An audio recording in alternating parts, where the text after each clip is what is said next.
Assalamualaikum warahmatullahi wabarakatuh. Kami dari kelompok 10 ingin mempresentasikan hasil makalah kami yang berjudul Anggaran Kas. Pengertian anggaran kas. Anggaran kas adalah suatu perencanaan yang menunjukkan penerimaan dan pengeluaran kas untuk mengetahui kapan akan terjadi surplus dan defisit untuk suatu periode yang akan datang. Sejalan dengan pengertian anggaran kas di atas, dapat dinyatakan bahwa yang dimaksud dengan anggaran kas adalah yang pertama, anggaran kas merupakan suatu proyeksi dari arus kas masuk, arus kas keluar, dan sebagai alat pengendali kas.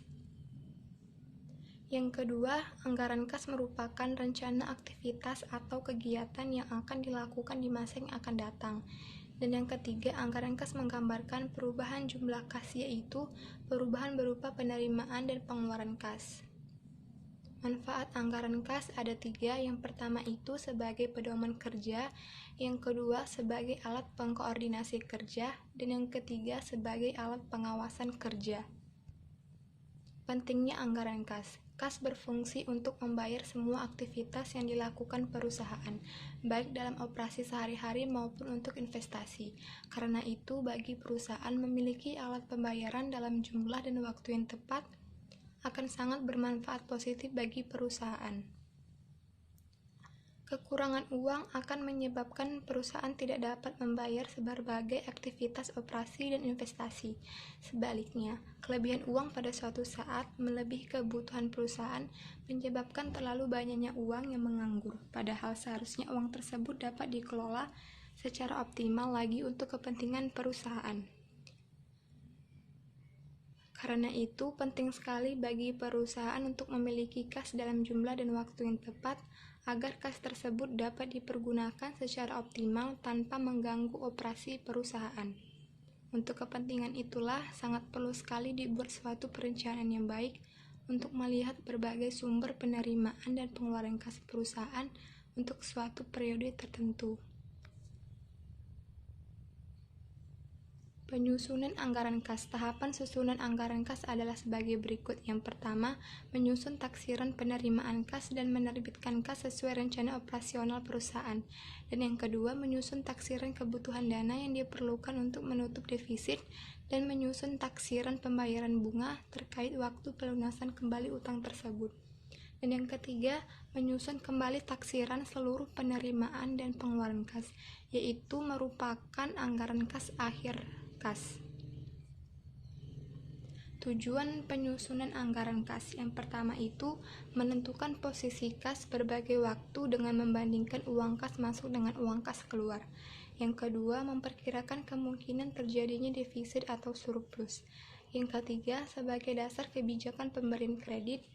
Yang keempat, sebagai dasar otorisasi dana anggaran yang disediakan. Dan yang kelima itu sebagai dasar penilaian terhadap realisasi pengeluaran kas sebenarnya. Faktor-faktor yang mempengaruhi penyusunan anggaran kas. Adapun faktor-faktor yang harus dipertimbangkan dalam menyusun anggaran kas menurut Muhammad Munandar 2001 antara lain, yang pertama itu faktor-faktor yang mempengaruhi penerimaan kas antara lain. Yang pertama, penjualan, khususnya rencana tentang jenis atau kualitas dan jumlah atau kuantitas barang yang akan dijual dari waktu ke waktu selama periode yang akan datang. Yang kedua, posisi perusahaan dalam persaingan cukup kuat akan memperbesar syarat pembayaran atau term of payment yang ditawarkan perusahaan. Yang ketiga, budget perubahan aktiva tetap, khususnya rencana tentang pengurangan atau penjualan aktiva tetap. Dan yang keempat, memperbesar penerimaan kas, keadaan persaingan di pasar. Persaingan yang lebih keras akan memperkecil pula penerimaan kas. Persaingan yang lebih lunak akan memungkinkan perusahaan memperbesar pula penerimaan kas. Dan yang kedua itu ada faktor-faktor yang mempengaruhi pengeluaran kas antara lain. Yang pertama itu budget pembelian bahan mentah, khususnya rencana tentang jenis atau kualitas dan jumlah atau kuantitas bahan mentah yang akan dibeli dari waktu ke waktu selama periode yang akan datang. Yang kedua itu syarat pembayaran atau term of payment yang ditawarkan oleh supplier bahan mentah. Dan yang ketiga itu budget upah tenaga kerja langsung. Semakin besar upah tenaga kerja langsung yang akan dibayar, akan semakin besar pula pengeluaran kas yang akan dilakukan. Yang keempat itu budget biaya administrasi. Semakin besar biaya administrasi yang harus dibayar, akan semakin besar pula pengeluaran kas yang akan dilakukan. Sekian dari presentasi kami. Jika ada yang kurang bisa dipertanyakan. Saya akhiri dengan wabillahi taufiq wal hidayah. Wassalamualaikum warahmatullahi wabarakatuh.